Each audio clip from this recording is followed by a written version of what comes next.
அதுதானே பழகா. அம்மா இப்பவும் சொல்லறேன், நான் உனக்கு குடுக்கறேன். குடுக்கறேன்னா யாரு எப்ப குடுக்கறது?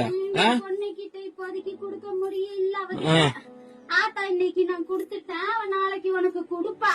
நீ வாங்கிட்டு போ பலகா, அவசரப்படாத. எத்தனை நாள்? 3ஆம் தேதியில இருந்தா? ஆமா பலகா, 3ஆம் தேதி வீடு. ரொம்ப நாள் ஆச்சு. விடு, நீ ஈஸியா சொல்ற. வீட்டுல உட்காந்து விடு, நான் போய் பேச்சு வாங்கி உட்காந்து பணத்துக்கு.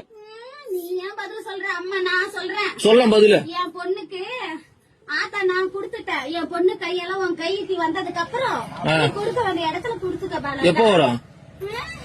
என் பொண்ணு கையில இருந்து பணம் எப்ப நீ வாங்குறியோ அப்ப உன் கைக்கு வந்து சேரும். இது பேர் பதிலா? ஆத்தா நான் சொல்றது அதுதானம்மா. என்ன சொல்ற ஆத்தா? அம்மா இன்னைக்கு கொடுத்திருக்க, நாளைக்கு என் பொண்ணு கையால நீ வாங்கிட்டு போ பாலகான்னு சொல்றேன். நாளைக்கு? ஆமா பாலகா. எத்தனை நாளா பாலகா இது? எத்தனை நாளா? இன்னைக்கு தானே சொல்றேன். இத்தனை நாளா? இத்தனை நாள் எங்க போயிருந்த? இத்தனை நாளா அந்த பதில் சொன்னேன். என்ன சொன்னா குடுக்கறேன்னு. இன்னைக்கு என் பொண்ணுக்கு கொடுத்திருக்க, நாளைக்கு நீ வாங்கிட்டு போ பாலகா. உன் பொண்ணு கொடுத்தது உன் பொண்ணு எடுத்து கட்ட சொல்லு முதல்ல. என் பொண்ணு கையில இன்னும் பணமா வந்து சேரல. அப்புறம் கொடுக்க வேண்டிய சீரதான் கொடுத்திருக்க இன்னைக்கு. என் நகையே பவுனா கொடுத்து வச்சுக்கிறியா? நாளைக்கு உன் கையில பணமா வரும் பாலகா.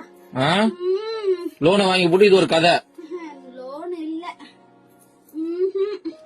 வாங்கின கடனுக்கு தான் எங்க அண்ணனுக்கு நீயே வட்டி கட்டிக்கிட்டு வர. தெரியாதா கோவிந்த்?